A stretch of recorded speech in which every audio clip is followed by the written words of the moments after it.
Welcome to style with Vanshika. आज हम सीखेंगे रेगुलर स्लीव का फर्मा बनाना। तो चलिए आइए देखते हैं।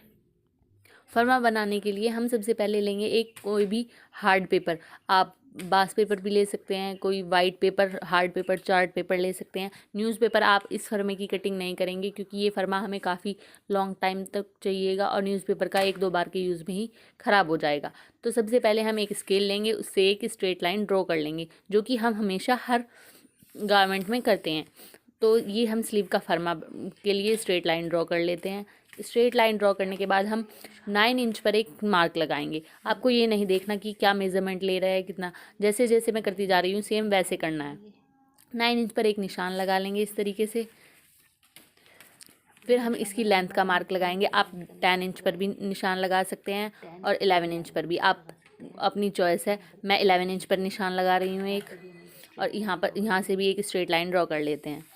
स्ट्रेट लाइन ड्रॉ करने के बाद आप तो यहाँ पर भी 9 इंच पर एक निशान लगा लेंगे। आप ये निशान 9.5 पर भी लगा सकते हैं, 9 इंच पर भी लगा सकते हैं। जैसे जैसे मैं मेज़रमेंट बताती जा रही हूँ आप वैसे वैसे करते जाइएगा। फिर यहाँ से भी हम एक स्ट्रेट लाइन ड्रॉ कर लेते हैं, एक चौकोर बॉक्स बना लेते हैं। बिल्कुल बॉक्स बनाने के बाद इस तरीके से हम ऊपर से इंच टेप को 4 इंच पर एक रखेंगे। इंच टेप को 4 इंच पर एक निशान लगा लेंगे। ये निशान लगाने के बाद जहाँ से हमने 4 इंच पर निशान लगाया वहाँ से हम 2 इंच पर अंदर की तरफ एक निशान लगा लेंगे। निशान लगाएंगे इस तरीके से ये निशान लगाने के बाद हम इन दोनों निशानों को आपस में मिला लेंगे। 2 इंच पर एक स्ट्रेट लाइन ड्रॉ कर लेंगे।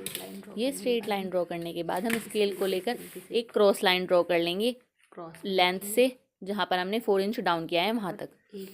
ऐसे क्रॉस में लाइन इस तरीके से क्रॉस लाइन ड्रॉ करने के बाद हम इंच टेप को लेंगे। इस तरीके से इंच टेप को क्रॉस में रखेंगे और हाफ फोल्ड करेंगे और सेंटर पर एक निशान लगा लेंगे। इस तरीके से सेंटर लेंगे। सेंटर पर निशान लगाने के बाद हम इंच टेप को दोबारा से फोल्ड करेंगे और इन दोनों लाइनों का भी सेंटर ले लेंगे। फिर से हम इंच टेप को ऊपर की तरफ रखेंगे और जो सेंटर पर निशान लगाया वहाँ तक फोल्ड करेंगे और एक निशान और लगा लेंगे। तो बेसिकली हमें 3 सेंटर मिल चुके हैं, 3 पॉइंट पर हम निशान लगाया है।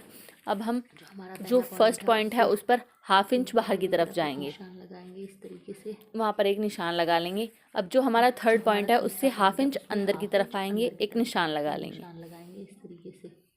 इस तरीके से। निशान लगाने के बाद अब हम फ्रेंच कर्व लेंगे। ये फ्रेंच कर्व हमारे आर्म होल की शेप देने के लिए और स्लीव की शेप देने के लिए कंपलसरी है। ये आपको मार्केट में 20 कहीं कहीं 20 रुपये का मिलता है, कहीं कहीं 50-40 रुपये का मिलता है। ये आप ऑनलाइन भी मंगा सकते हैं।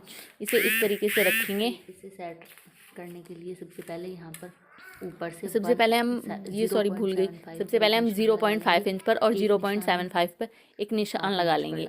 ये फ्रंट पार्ट की और बैक पार्ट की शेप देने में हमें हेल्प करेगा।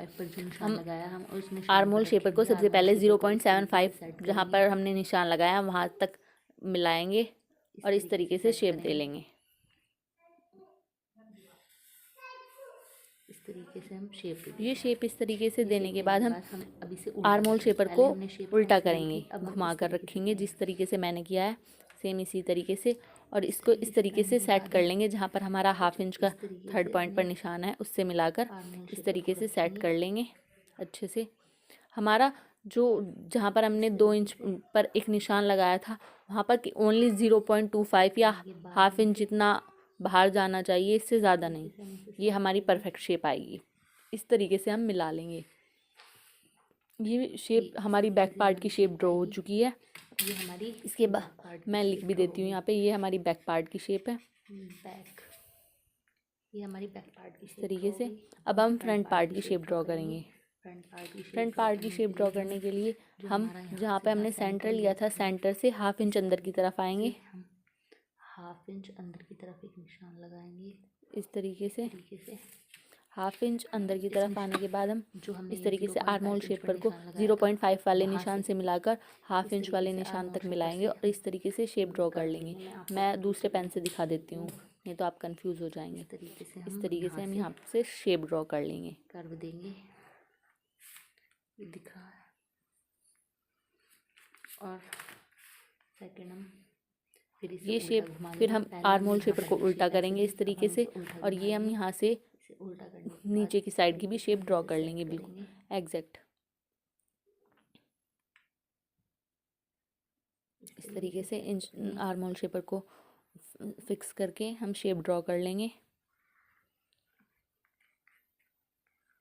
ऐसे सेट करना है हमें।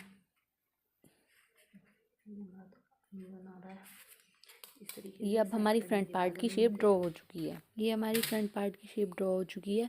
अब हम यहाँ पर एक निशान और लगा लेते हैं नीचे की साइड मोहरी का, स्लीव की मोहरी का। यहाँ पर हम 2 इंच पर बैक साइड से 2 इंच पर निशान लगा लेते हैं, जैसे ऊपर से लगाया था। और अब हम क्या करेंगे, पहले तो हम यहाँ से मिलाते थे जो पहला हमारा फर्मा था, लेकिन इस फर्मे में हम क्रॉस लाइन इस तरीके से देंगे। निशान को मैच कर लेंगे। इस तरीके से क्रॉस लाइन देने के बाद हम फर्मे को कटिंग कर लेंगे। रेडी है। ये हमारा बैक पार्ट है, ये हमारा, मैं यहाँ पर लिख देती हूँ ये फ्रंट पार्ट है हमारा। अब हम इनकी कटिंग कर लेते हैं इस तरीके से। अब हम इस फर्मे को कटिंग करेंगे। ये देखिए, ये फर्मा हमारा ब्लाउजेज़ में, कुर्ती में, सभी में बेसिक यही फर्मा यूज़ होता है। ये आपको इस फर्मे को कटिंग करने के बाद कहीं भी अगर फैब्रिक पर कटिंग करना है तो कोई शेप देने की ज़रूरत नहीं है, बस फर्मे को रखना है और ड्रॉ करने के बाद कटिंग कर देना है। ना कोई मार्जिन लेना है इसमें, ना कुछ। बस स्लीव की लेंथ आप बढ़ा सकते हैं, घटा सकते हैं, लेकिन फर्मा हमारा बेसिकली यही यूज़ होगा। सबसे पहले हम बैक पार्ट की कटिंग करेंगे, जहाँ पर हमने बैक पार्ट की शेप ड्रॉ की है। सबसे पहले हम ये वाली कटिंग करेंगे, बैक पार्ट की शेप कटिंग कर लेते हैं। चलिए,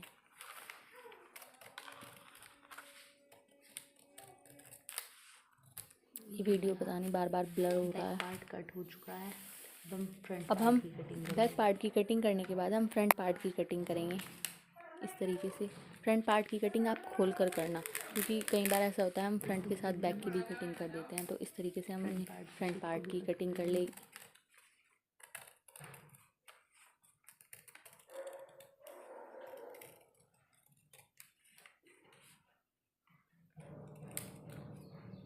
ये हमारी फ्रंट पार्ट की कटिंग हो गई। इस तरीके से हमने फ्रंट पार्ट की कटिंग कर ली। हमारी फ्रंट पार्ट की कटिंग हो रही है। यही फर्मा हमारा बेसिकली सभी में यूज़ होता है। अब फ्रंट पार्ट की कटिंग करने के बाद हम फ्रंट पार्ट पर एक टक लगा देंगे। ये इसलिए होता है ताकि हमें पता चल जाए कि हम जब जॉइंट करते हैं ना स्लीव को ब्लाउज़ या कुर्ती के साथ, तो हमें पता लगे कि हमारा ये फ्रंट पार्ट है और ये बैक पार्ट है। क्योंकि कई बार हम बैक को फ्रंट में जॉइंट कर देते हैं और फ्रंट को बैक में, तो इसीलिए हम यहाँ पर एक टक लगा लेंगे। हमारा फर्मा बिल्कुल रेडी है।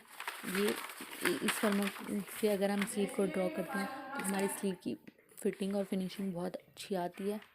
ठीक है। ये एकदम प्रिया मैम की मेथड से फर्मा कटिंग की है मैंने।